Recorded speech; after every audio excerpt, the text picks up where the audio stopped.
जोर से बोल, चलोगे कि नहीं चलोगे? जोर से बोल, चलोगे कि नहीं चलोगे? दूसरा कानून, अगर सहमत हो तो ऊपर से लेकर नीचे तक, गैलरी से लेकर के सड़क तक सब हाथ उठाकर बताओ हमको, क्या इस प्रस्ताव से आप सहमत हैं? सहमत हैं? ये डिमांड भेज दिया जाए, ये डिमांड सीएम को भेज दिया जाए। हेमंत बाबू, ये बलियावी की आवाज नहीं है, ये झारखंड के अल्पसंख्यकों की आवाज और डिमांड है। 4 साल कंप्लीट हो गए, 5वां साल होने जा रहा। जो वक्त बचा है उससे पहले ये सारी शर्तें मान के कर दीजिए, वरना आने वाले दिनों में आपके पास समय होगा, मुसलमानों के पास आपकी सुनने के लिए कोई समय नहीं होगा। तब बोले संविधान में सबको अपने धर्म के मुताबिक जीने का, मरने का, शादी का, ब्याह का हक। तो बार बार अदालतों में रसूलुल्लाह की शरीयत पे तलवार क्यों चलाई जाती है? कि ये जो धुआं उठ रहा है, शोला बनने से पहले झारखंड की सरकार में बैठे हेमंत बाबू महसूस कर लें कि ये धुआं कहीं शोला न बने, वरना अब तक सियासी पार्टियों के आंदोलन का सामना सरकारों और हुकूमतों को करना पड़ा है। जब मेरे उलमा अहद का अमामा बांध कर मस्जिदों से निकल जाएंगे, पार्टियां एक लफ्ज न बोल सकी, मेरे वोट के सौदागर एक लफ्ज न बोल सके, मेरे वोट पर राजा बनने वाले एक लफ्ज न बोल सके, और अपनी नस्लों की हिफाजत की बलियाबी बात करे, तो पार्टियों के पाले हुए कुछ लोग सदक़ल्लाह व सदक़ रसूलुहुन नबिय्युल अमीनुल करीम व नहनु अला ज़ालिका लमिनश शाहिदीन व शाकिरीन वल्हम्दुलिल्लाहि रब्बिल आलमीन। सदर बावकार मुअज़्ज़ज़ उलमा इकराम, सबसे पहले मैं शुक्रिया अदा करूं मुहिब्बे गिरामी हज़रत अल्लामा मौलाना रियाज साहब का, अंजुमन इस्लामिया के सदर सेक्रेटरी और अंजुमन के हर गांव के मेंबरानों जिम्मेदारान का, अपने अइम्मे मसाजिद का और लोहरदगा ज़िला के सभी उलमा इकराम का। जलसे हमारे होते रहे हैं, लेकिन अकीदत के जलसे हुए हैं। आज की जो तहरीक है वो अकीदत की नहीं, नस्लों की ज़रूरत की है। मैं शुक्रिया अदा करूं जनाबे अफसर कुरैशी साहब का, उनकी पूरी टीम का, तहरीक के एक मजबूत सुतून और पीलर हज़रत मौलाना कुतुबुद्दीन साहब रज़वी झारखंड इदारे शरिया के नाज़िम आला का। मैं शुक्रिया अदा करूं इदारे शरिया के खादिम की हैसियत से ख़तीबुल हिंद, जो पूरे मुल्क में सुने जाते हैं, पढ़े जाते हैं और इस तहरीक के मजबूत सुतून भी, और इदारे शरिया सूबे बंगाल के सदर मोहतरम हज़रत अल्लामा मौलाना सैफुल्लाह अलीमी साहब।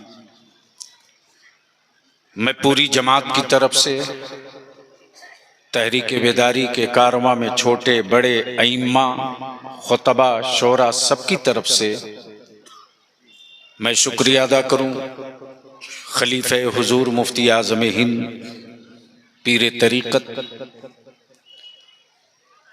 उस्ताजुल उलमा हज़रत अल्लामा मौलाना मुफ्ती शाह शमशुद्दीन साहब क़िबला रज़वी कादरी बरकाती मद्दज़िल्लहुल आली का उम्र के इस पड़ाव में होते हुए भी अपनी जमात के नौजवान उलमा की हिम्मत अफजाई और पुश्त पनाही के लिए एक चट्टान की तरह हर वक्त खड़े हैं, हर महाज पे डटे हैं। दुआ करें अल्लाह रब्बुल जलाल हमारे उलमा और अइम्मा और अवाम अहले सुन्नत के साथ साथ हज़रत मुफ्ती साहब का साया हम सबों के सरों पर तादीर कायम फरमाए। वक्त चूंकि ज़्यादा निकल चुका है और 2-3 बातें अर्ज करनी है। मुझसे पहले आपने एसडीओ मोहतरम जनाब अमीद जी से सुना और उन्होंने बताया कि ये पहला अनुभव है, ये पहला मौका है, मैं इससे काफ़ी प्रसन्न हूँ।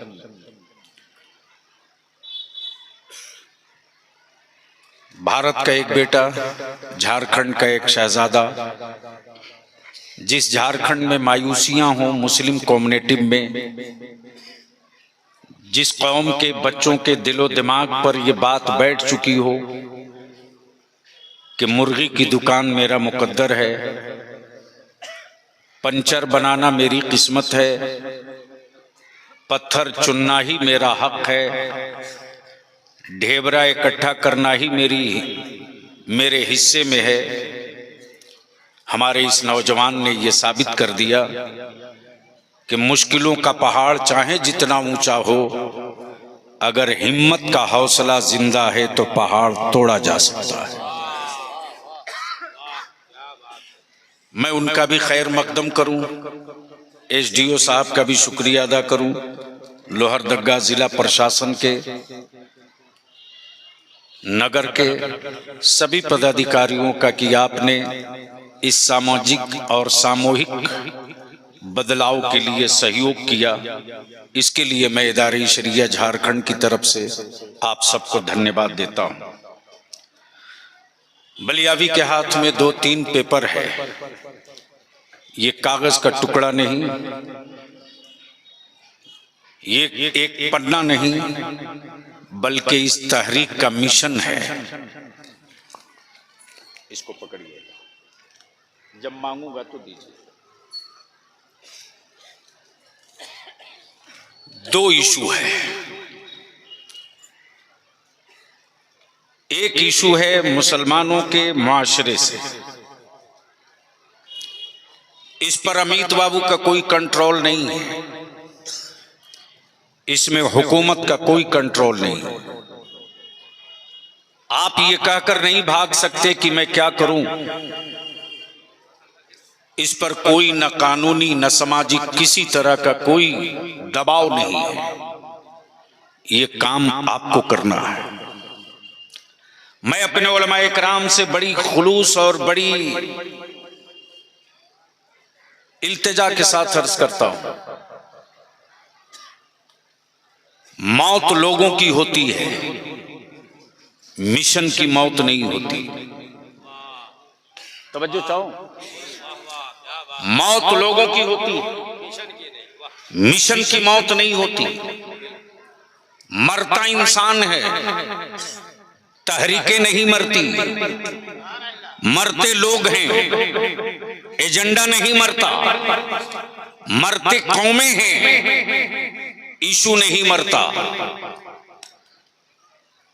और तहरीक मुर्दे और पत्थरों के बीच नहीं चलती, तहरीक जिंदों के लिए है, जिंदों के बीच चलती है। इसलिए तहरीक का 2 पार्ट है, एक पार्ट मुसलमानों के मुआशरे से, एक पार्ट हुकूमत से। बलियाबी पर रोज तरह तरह के पत्थर उठते रहे, लेकिन बलियाबी ने कभी उन पत्थरों के मुकाबले में पत्थर नहीं चलाया। हम तो मजलूम हैं, हम मजलूम हैं। यकीनन हमारा भारत 75 साल की आजादी का जश्न मना रहा है, लेकिन अगर खेत में अब तक पानी नहीं पहुंचा तो ये आजादी हवेलियों तक के लिए है, गरीब किसानों के चेहरे तक नहीं है। अगर दिल्ली, मुंबई, रांची, पटना में जश्न मन रहा है तो वो जश्न सत्ताधारियों के लिए है, जिनके बच्चे गोबर और पत्थर चुन रहे हैं शिक्षा और तालीम से दूर होकर। वो आजादी उनके लिए नहीं है। इसलिए थोड़ी देर आपका वक्त लूंगा और हिम्मत होगी तो साथ देने का वादा करेंगे। इसलिए कि बलियाबी खूब जानता है कि भाड़े की फौज से जंग नहीं जीती जाती, 72 हुसैन का गुलाम मिल जाए तो मुल्क जीता जा सकता है। तो अगर साथ देने के मूड में हो तो जरा एक बार ऊपर से लेकर नीचे तक जो सड़क पर खड़े हैं वो भी, और जो मकान की छतों पर हैं वो भी, दोनों हाथ मुट्ठी बांधकर मदीने की सरकार को आवाज दो और मेरे साथ सदा लगाओ, लब्बैक या रसूल अल्लाह। आवाज बुलंद करो, लब्बैक या रसूल अल्लाह, लब्बैक या हबीब अल्लाह, अल्लाहुम्मा लब्बैक या रसूल अल्लाह। नीचे करो। नामूसे रिसालत, एहतरामे नबी, इज्जते रसूल किसी के लिए शब्द और लफ्ज हो सकता है, हमारे लिए लफ्ज और शब्द नहीं, ईमान है। ईमान है। हम अपने आपके लिए जिंदा नहीं है, चूंकि जिंदगी मेरी नहीं है, जिस्म मेरा है लेकिन मेरा नहीं है। मेरी जिंदगी, मेरा जिस्म, मेरी सांसें उस मदीने की सरकार की है। लेकिन आज हमारे मुल्क के कुछ लोगों ने भारत के इतिहास पर धब्बा मार दिया। धर्मनिरपेक्ष भारत, गैर जानिबदार भारत, सेकुलर कहलाने वाला भारत। और मैं तो साफ शब्दों में कहता हूं, याद रखो, भारत की मिट्टी में फिरका परस्ती नहीं है, भारत की मिट्टी में कम्युनलिज्म नहीं है। कुछ पार्टी, कुछ संगठन के लोगों के दिमाग में फिरका परस्ती का जहर है। लेकिन बलियाबी ये भी कहता है कि जिन पागलों का इलाज किसी मुल्क में नहीं होता, उन पागलों का इलाज बढ़िया से भारत कर दिया करता है। उनका भी इलाज होगा, ढंग से होगा। लोगों ने पेशा बना लिया, अदारे शरिया ने महसूस किया। अल्लामा सैफुल्लाह अलीमी साहब ने पूरे बंगाल के उलमा को इकट्ठा किया। अल्लामा कुतुबुद्दीन साहब ने, मेरे इस नौजवान भाई ने, बाजू ने, मौलाना रियाज ने, मौलाना अकरुल कादरी ने पूरी ताकत लगा दी। अल्हम्दुलिल्लाह। मैं आपसे एक बात पूछ लूं, लोहरदगा में आए हुए मुस्तफा जाने रहमत के गुलामों, अब तक सियासी पार्टियों का झंडा लेकर दीन में निकले थे, आज अपने रसूल की इज्जत का झंडा लेकर निकले हो। बोलो, पहले तुझको ज्यादा सुकून मिलता था या आज तुझको ज्यादा सुकून मिल रहा है? जोर से बोलो, जोर से बोलो। जोर से बोलो, तवज्जो चाहो, डरो मत। और किसी भी सियासी पार्टी में हो रहो, कहीं से भी डेमोरलाइज होकर मत रहना। तुम भारत के 2 नंबर शहरी नहीं हो। सबसे ज्यादा जिस कौम ने इस मुल्क की आजादी के लिए कुर्बानी दी वो तुम हो। दिल्ली का कोई पेड़ नहीं बचा था, जिस पेड़ पर दिल्ली से लाहौर तक कोई पेड़ नहीं बचा था, जिस पेड़ पर आजादी की जंग लड़ने वाले आलिमों की लाशें न लटक रही हो। तो उलमा अपना वतन, अपना देश भी बचाना जानते हैं, और उलमा अपना मजहब और अपने नबी की इज्जत भी बचाना जानते हैं।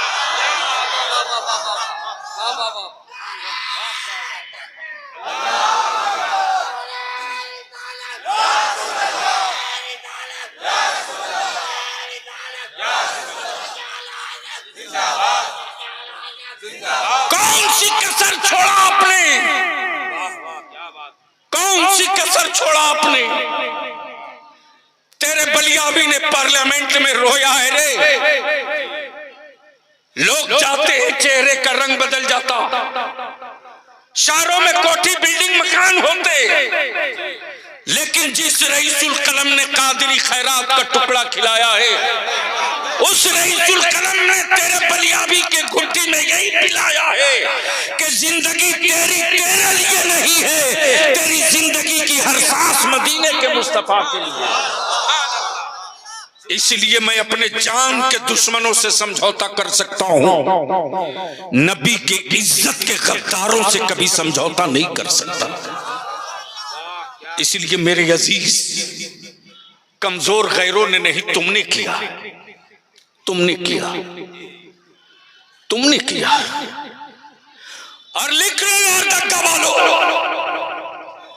तेरे पास 7 साल से 10 साल का टाइम है, इसके बाद नहीं बचेगा। दीवार पर जो तहरीर लिख करके गर्द से ढक दी गई है ताकि आंख वाले पढ़ न सके, वो तो शुक्र है रब का, अता है ताजु शरीया की। कहा जा उस तहरीर को पढ़ ले।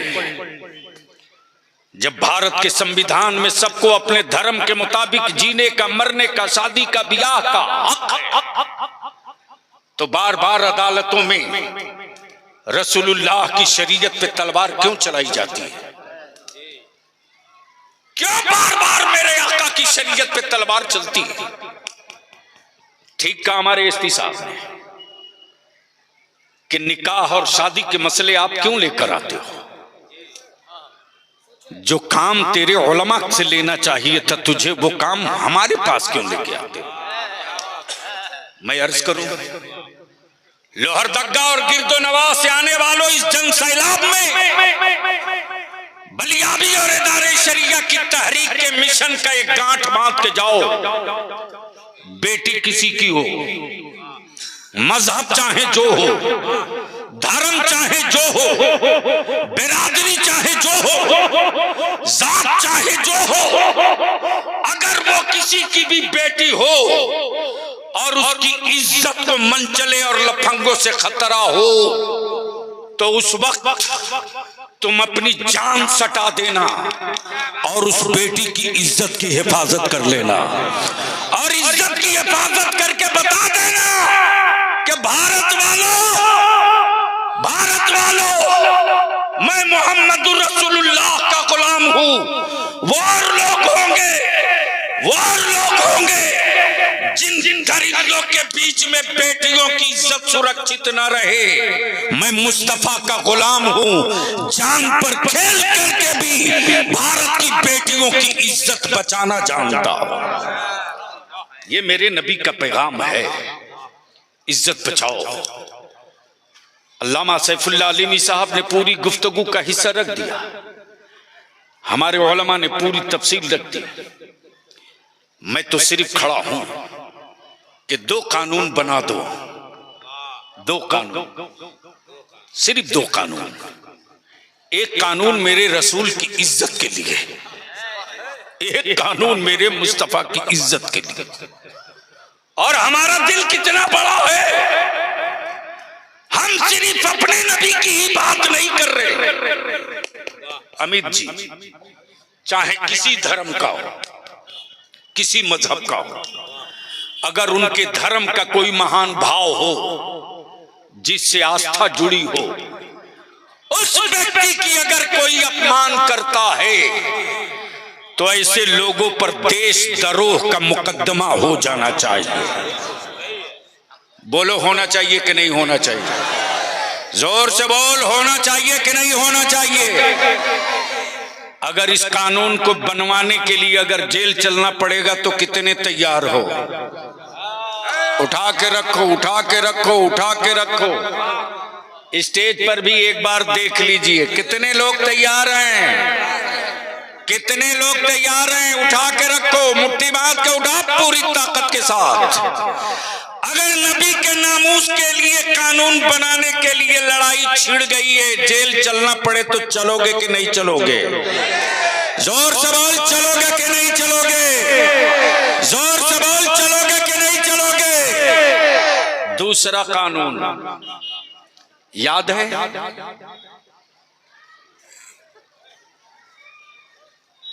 एसडीओ साहब इस वक्त डीसी साहब का पावर लेकर आए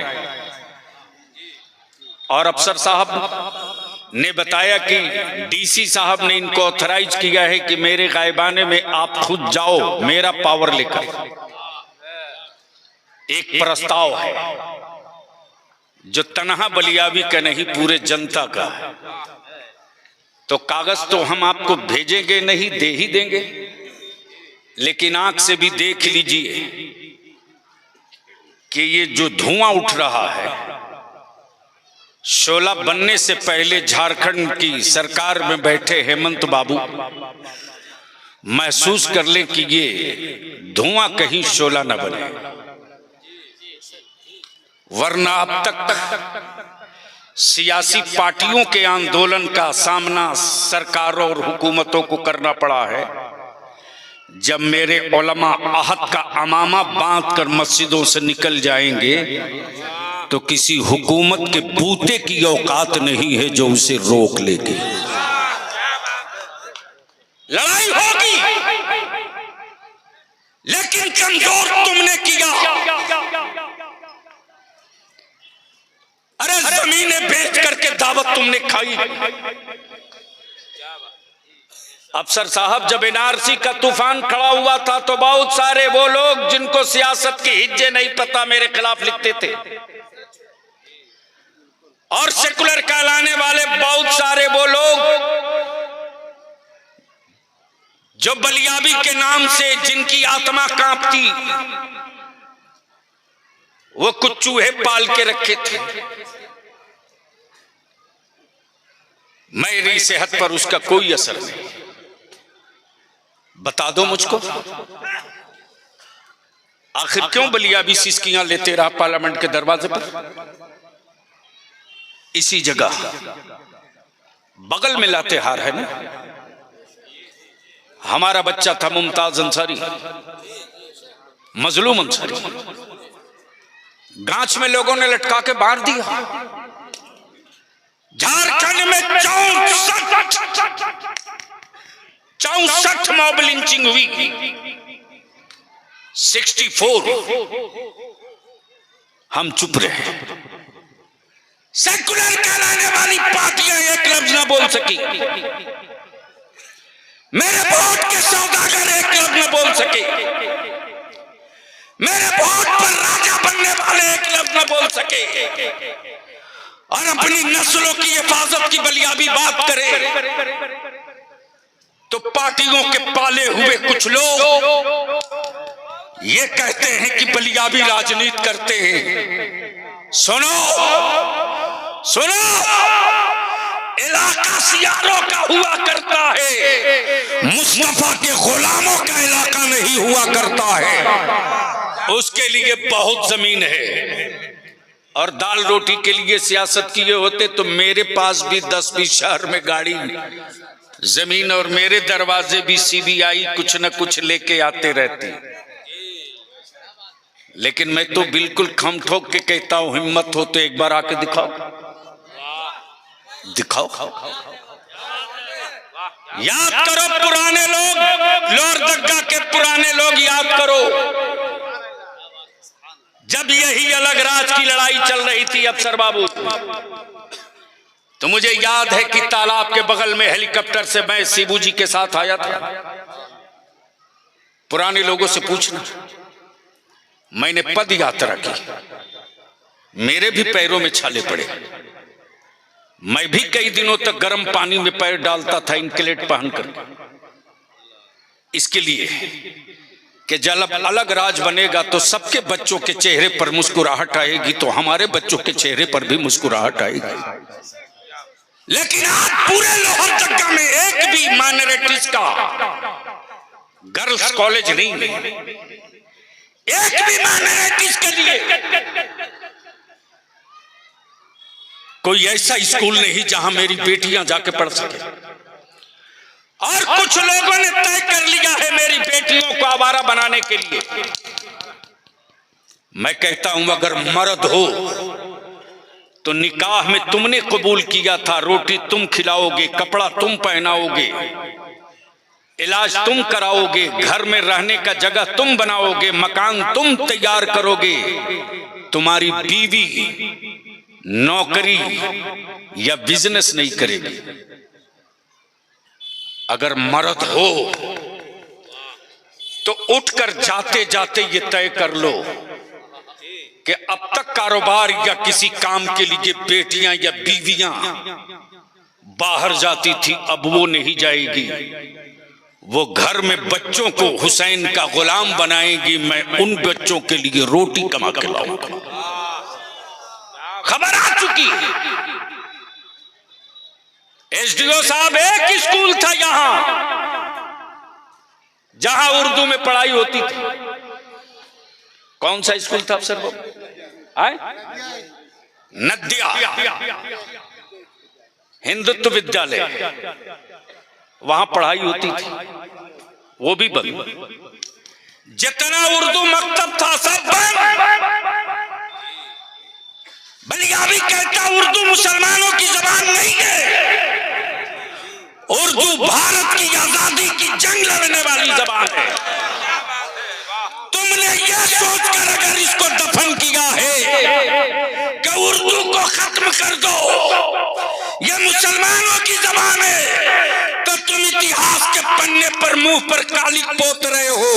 यह उर्दू मुसलमानों की जबान नहीं, यह उर्दू हिंदुस्तान की आजादी की जंग लड़ने वाली जबान है। शेर सुनाते हैं भाषण में चुनाव के टाइम उर्दू में, मियां खुश। बोलो सही है कि गलत? अरे जोर से बोल। और ये भी कहते हैं कि उर्दू बड़ी मीठी जबान है, उर्दू बड़ी मीठी जबान है, बोलते हैं। लेकिन सदन में जब जाते हैं जीत कर तो वैसे ही उर्दू से बचते हैं जैसे कोई डायबिटीज पेशेंट चीनी से बचता।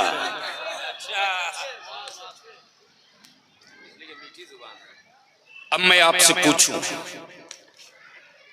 ईमान से और ईमानदारी से जो रोड पर खड़े हो मेरे अजीज, मैं जानता हूं कि तुम बलियाबी से बहुत मोहब्बत करते हो, हमारे एक एक कालिम से तुम बहुत मोहब्बत करते हो।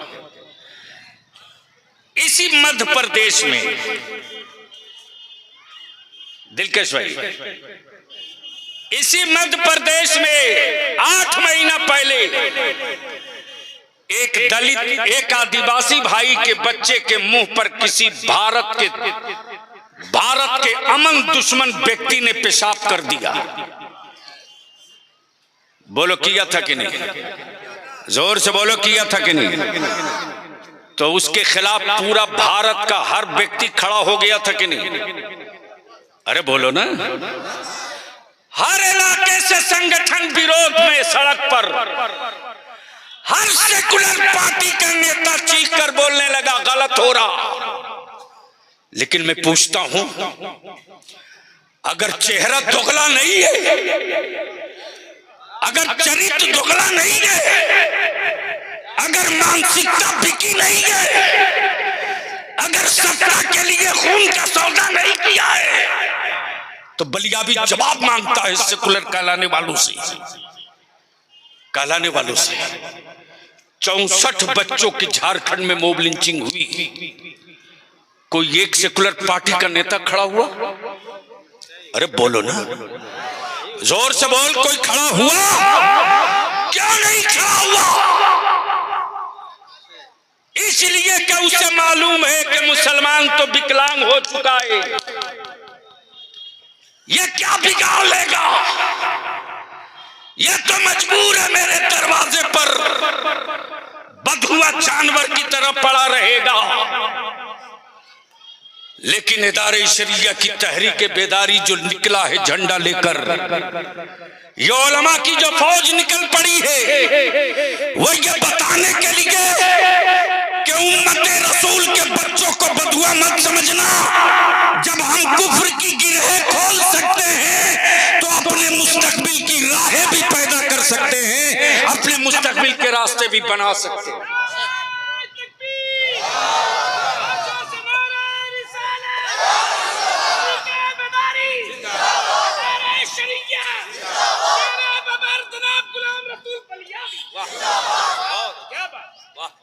लेकिन आपकी मदद की जरूरत है। ये जितने नौजवान खड़े हो, तुम खड़े हो जाओ तो बड़ी बड़ी हुकूमतों को 24 घंटे के अंदर सिलेंडर करवाया जा सकता है। साहब पेशा बन गया। अब चुनाव आएगा, हमारे बच्चों को आतंकवादी कहकर उठाया जाएगा। अब चुनाव आएगा, हमारे बच्चों को दहशतगर्द कहा जाएगा। ठीक है, अल्लामा सैफुल्लाह अलीमी साहब ने पार्लियामेंट में 5-6 कूद करके पूरा धुआं कर दे। एक टीवी चैनल ने उस पर डिबेट नहीं कराया, लेकिन गलती से कूदने वालों में कोई लफ्ज़ अहमद या मोहम्मद लगा होता, या जाने वालों के पास का डॉक्यूमेंट अगर कोई मुसलमान एमपी किया होता, तो अब तक ना जाने कहां से तार जोड़ दिया गया होता। इसलिए मैं आपसे 2 टूक कहने के लिए आया हूं, खड़ा हूं। बता दो मुझको, जख्म तेरी औलादों को लग रहा है, दवा दूसरा क्यों देगा? घायल तेरे बेटे हो रहे हैं, दवा दूसरा क्यों लाएगा? इसलिए अपने बेटों के जख्मों का मरहम तुझे खुद बनाना होगा, तुझे खुद तैयार करनी होगी। मुझे याद आता हज़रत मुफ्ती साहब किबला, इसी मध्य प्रदेश में हमारे 8 बच्चों को ले जाकर पहाड़ पर इनकाउंटर किया गया। 8 बच्चों को। उस वक्त बलिया भी एमपी था। जब मालूम हुआ कि 8 बच्चों का इनकाउंटर हुआ है, और ये कह करके कि वो जेल से भाग रहे थे ताला तोड़ के, और ये भी कि लकड़ी की चाबी से ताला तोड़ रहे थे। मैं गया था, होश में आ मुसलमान, तू कहां है अभी रे? जब मैं जेल के अंदर गया हूं तो दरवाजे पर तो जैसे लगता था बलिया भी कोई आतंकी हो। इतनी सिक्योरिटी और फोर्स डाल दी गई। जब मैं बच्चों से मिलकर लौट रहा था तो मैंने जेल सुपरिटेंडेंट से कहा, वो जरा चाबी दिखाएंगे लकड़ी वाली जो सीज किए हैं, जिससे बच्चे हमारे ताला खोल रहे थे, दिखा दीजिए। मेरे अजीज, जैसे ही जेल के दरवाजे से बाहर निकला हूं, कौमी इत्तेहाद मोर्चा के कुछ बच्चे थे। उसमें से एक बच्चे ने कहा कि बगल में एक औरत खड़ी है गोद में बच्चा लिए हुए, वो आपसे मिलना चाहती है। मैं करीब गया, मैंने कहा बोलो क्या बात है? मेरी कौम की वो बेटी आज भी बलियावी अपने को रोक नहीं पाता, उसकी गोद में 3 माह का बच्चा है। जवाब दी उस बेटी ने कि मैं अखबार में कभी कभी आपको पढ़ती थी, टीवी पर कभी कभी देखती थी, मुझको मालूम हुआ कि आप आए हैं तो मैं अपने शौहर से इसी जेल में मिलने आई हूं। आज करीब 1 साल होने जा रहा है, मेरे शौहर को आतंकवादी कह के जेल में डाल दिया गया है। मेरा शौहर ही अकेले था जो रोटियां कमाता था। आप हमें बता दो कि अपने बेटे की परवरिश के लिए मैं भीख मांगू या अपने शौहर की रिहाई के लिए मुकदमा लड़ने के वास्ते भीख मांगू? जितने बच्चों को आतंकवादी कह के पकड़ा इन्होंने, बलियानी ने पार्लियामेंट में क्वेश्चन किया था, आज जनता की अदालत में उसको दोहरा रहा हूं। अगर मेरे बच्चे भारत के गद्दार हैं तो उनको लटका दो फांसी पर, हम उनकी लाश नहीं लेंगे। लेकिन अगर हमारे बच्चों को मुसलमान समझकर बलि का बकरा बनाओगे तो हम जेल की सलाखों को तोड़ना भी जानते हैं और जेल की गोद को भरना भी जानते हैं।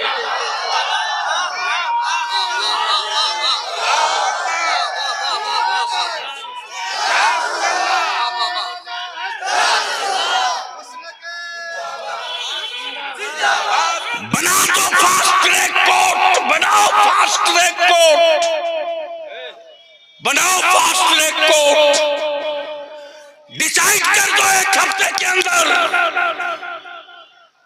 1 हफ्ते के अंदर तय कर दो। सारी जांच एजेंसियां तुम्हारे पास कर दो, ईडी तेरे पास, एनआई तेरे पास, सीबीआई तेरे पास, सीआईडी तेरे पास। हुकूमत चाह जाए कोई पत्ता हिल जाए? मुमकिन नहीं, मुमकिन नहीं।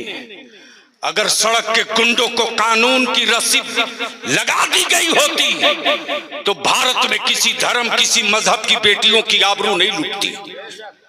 तबेदारी शरिया ने तय किया 2 कानून, एक कानून नबी की इज्जत के लिए और दूसरा कानून, अब तो ट्रेनों में चलना मुश्किल हो रहा।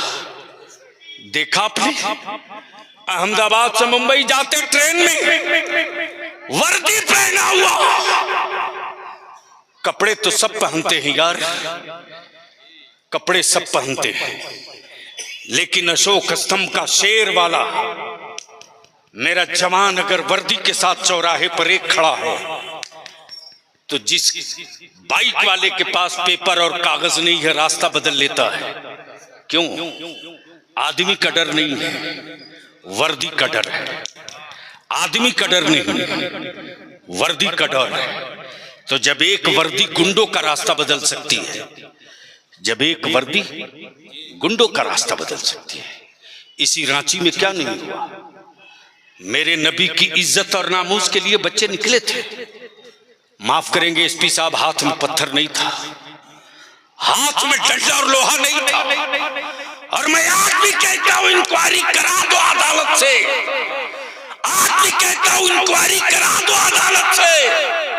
दूध का दूध, पानी का पानी हो जाएगा।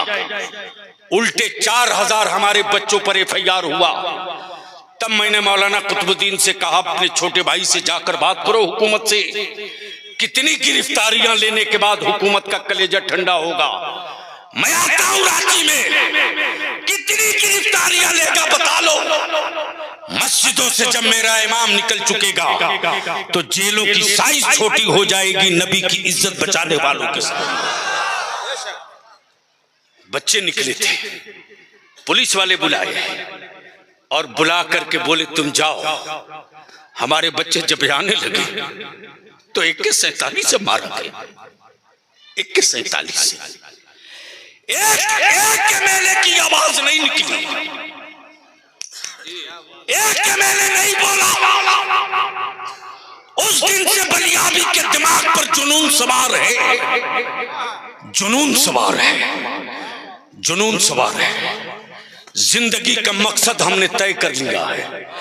अगर कोई सत्ता के लिए अपने परिवार के राजपाट के लिए जी सकता है तो बलियाबी भी अपने नबी के नामोस और अपने बच्चों के मुस्तकबिल के लिए फांसियों की रस्सियां चूक सकता है।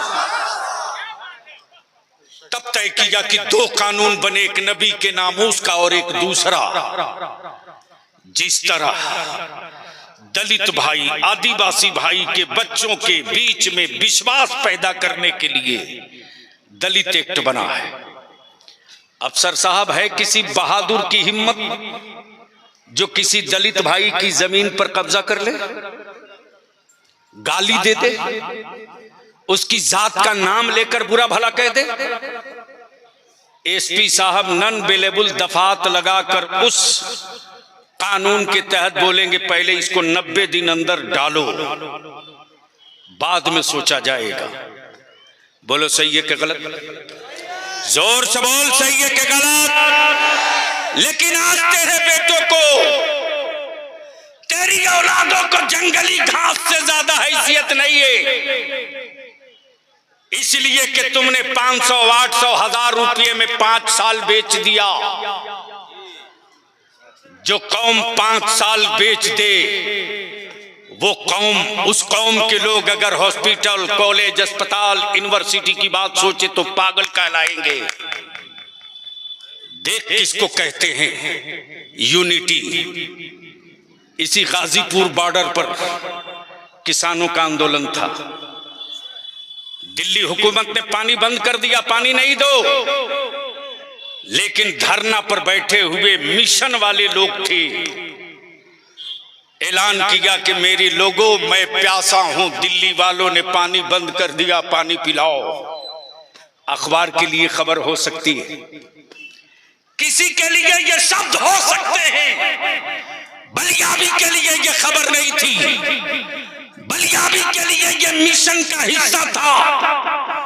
दुनिया ने देखा कि बुलंदशहर, अलीगढ़, हापुड़, मेरठ, इंटायर हरियाणा के हर घर के बच्चे बूढ़े मटका में पानी लेकर दिल्ली की तरफ चल पड़े। सिर्फ इतना ही तो कहा था मैं प्यासा हूं, पानी लेकर आओ।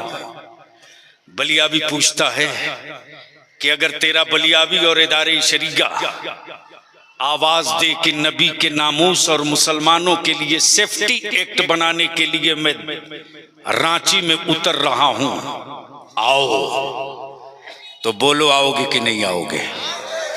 जोर से हाथ उड़ा के बोल, आएगा कि नहीं आएगा? जोर से बोलो, आओगे कि नहीं आओगे? तो ये दो कानून बनना चाहिए कि नहीं बनना चाहिए? दो कानून बनना चाहिए कि नहीं बनना चाहिए? तीसरी बात, हम लोगों के बाप दादा कपड़ा बिन करके देश की भी सेवा करते थे। ताना बाना, ढरकी, रेजा, चूंकि मैं खुद भी कपड़ा बिन चुका हूं तो मैं जानता हूं। मेरे अजीज, उसको भी बंद कर दिया गया। वो दीजिए, ये चश्मा, उसको भी बंद कर दिया गया। आज सबके लिए सरकारी खजानों से लोन मिलता है, लेकिन हमारे बच्चों को नहीं मिलता। आज अल्पसंख्यक दिवस है, मैं एसडीओ साहब से कहूंगा, मेमोरेंडम में लिखा है, उस मेमोरेंडम में ये भी है। अब कौन आदमी जाएगा साहब सरकारी मुलाजिम किसी का गारंटर बनने, और वो भी मुसलमान का? काहे बनेगा? क्यों बनेगा? इसको सरल बनाया जाए और कम से कम इतना लोन दे दिया जाए कि हमारे बच्चे भी पढ़ करके अपना जीवन बेहतर कर सके। दे दीजिए। तीसरा, चौथा है आपका स्कूल और कॉलेज तो है नहीं। बोलो, स्कूल कॉलेज बनना चाहिए कि नहीं बनना चाहिए? जोर से बोलो, बनना चाहिए कि नहीं बनना चाहिए? सत्ता में तुम्हारे बेटों को हिस्सा मिलना चाहिए कि नहीं मिलना चाहिए? अरे तेरे बेटे भी एमपी एमएलए बने, बलियाबी नहीं बनेगा। तेरे बेटे एमपी एमएलए बने, बनना चाहिए कि नहीं बनना चाहिए? तुम वोट सबको दे देते हो, लेकिन सेकुलर कहलाने वाली पार्टियों से गलती से अगर मियां के बच्चे को टिकट मिल जाए तो उस सेकुलर पार्टी के नेता की बिरादरी का वोट मुसलमानों को नहीं मिलता। लेकिन आप हो कि पागल बने हुए हो, बेगाना के बारात में अब्दुल्ला दीवाना। तो ये रवायत टूटनी चाहिए कि नहीं टूटनी चाहिए? बोल जोर से, टूटनी चाहिए कि नहीं? ताबेदारी शरिया ने तय किया, जिसकी जितनी संख्या भारी उसकी उतनी, जोर से बोलो। मैं बोलूंगा, जिसकी जितनी संख्या भारी, आप कब बोलोगे? उसकी उतनी। हाथ उठाकर चारों तरफ से बोलना, जिसकी जितनी संख्या भारी। ओए जोर से बोल, जिसकी जितनी संख्या भारी, जिसकी जितनी संख्या भारी, जिसकी जितनी संख्या भारी। इसलिए आबादी के एतबार से 23 एमएलए बनता है। कितना? जोर से बोल, कितना? 23। एमपी का 2। अब आखिरी बात अर्ज कर दूं, मैं गुजारिश करूं कि ये जो प्रस्ताव है ये सब एक एक करके सुना दिया, बता दी। माइनॉरिटीज कमीशन अभी इन्होंने बनाया। बोलो, मदरसा बोर्ड होना चाहिए कि नहीं होना चाहिए? जोर से बोल, होना चाहिए कि नहीं? वक्फ बोर्ड होना चाहिए कि नहीं? स्कूल कॉलेज बनना चाहिए कि नहीं? तुम्हारे बच्चों के लिए भी गवर्नमेंट की तरफ से कोचिंग का इंतजाम होना चाहिए कि नहीं? लोन मिलना चाहिए कि नहीं? हैंडलूम को फिर से दोबारा जिंदा करना चाहिए कि नहीं? मैं अफसर कुरैशी साहब से, मौलाना कुतुबुद्दीन साहब से, अल्लामा सैफुल्लाह अलीमी साहब से, मौलाना रियाज साहब से, हैं कि नहीं, गुजारिश करूंगा कि ये अवाम की अदालत है। अब ये बताओ कि ये सारे मांग से आप इत्तफाक रखते हो? अरे बोलो, इस मांग से सहमत हो? जोर से बोलो, इस मांग से सहमत हो? तो अगर सहमत हो तो ऊपर से लेकर नीचे तक, गैलरी से लेकर के सड़क तक सब हाथ उठाकर बताओ हमको, क्या इस प्रस्ताव से आप सहमत हैं? सहमत हैं? ये डिमांड भेज दिया जाए, ये डिमांड सीएम को भेज दिया जाए। हेमंत बाबू, ये बलियाबी की आवाज नहीं है, ये झारखंड के अल्पसंख्यकों की आवाज और डिमांड है। 4 साल कंप्लीट हो गए, 5वां साल होने जा रहा। जो वक्त बचा है उससे पहले ये सारी शर्तें मान के कर दीजिए, वरना आने वाले दिनों में आपके पास समय होगा, मुसलमानों के पास आपकी सुनने के लिए कोई समय नहीं होगा। तब बोलो, उस वक्त अगर बलियाबी कोई फैसला ले तो मानोगे कि नहीं मानोगे? जोर से बोल, मानेगा कि नहीं मानेगा? फिर दाएं बाएं और छुछुंदर बिल्ली दिखाकर डराने वालों से डरना मत, खौफजदा मत होना। तो मैं गुजारिश करूंगा कि ये जो चीफ मिनिस्टर को देना हो, ये मेमोरेंडम एसडीओ साहब के हवाले कर दीजिए, ताकि ये डीसी साहब को के फॉरवर्डिंग कॉपी लगाकर झारखंड हुकूमत को भेज दे। बस जल्दी से आ जाइए, 1 मिनट का और काम बच गया है। और इस वक्त तो लोहरदगा वालों, इससे बढ़कर खुशकिस्मती क्या होगी कि इस वक्त वो पीर आए हैं। आगे आ जाइए, आगे आ जाइए। आप लोग बैठे रहो, आप लोग बैठे रहो, बल्कि मैं नारा लगा रहा हूं, आप भी जवाब देना। नारे तकबीर, और लगा जोर से, नारे तकबीर, नारे रिसालत, नारे शरीया, तारीके बेदारी, जिसकी जितनी संख्या भारी, जिसकी जितनी संख्या भारी। बैठ जाओ।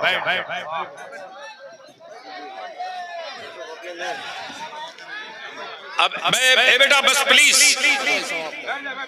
बस लास्ट है, 1 मिनट, बस 1 मिनट।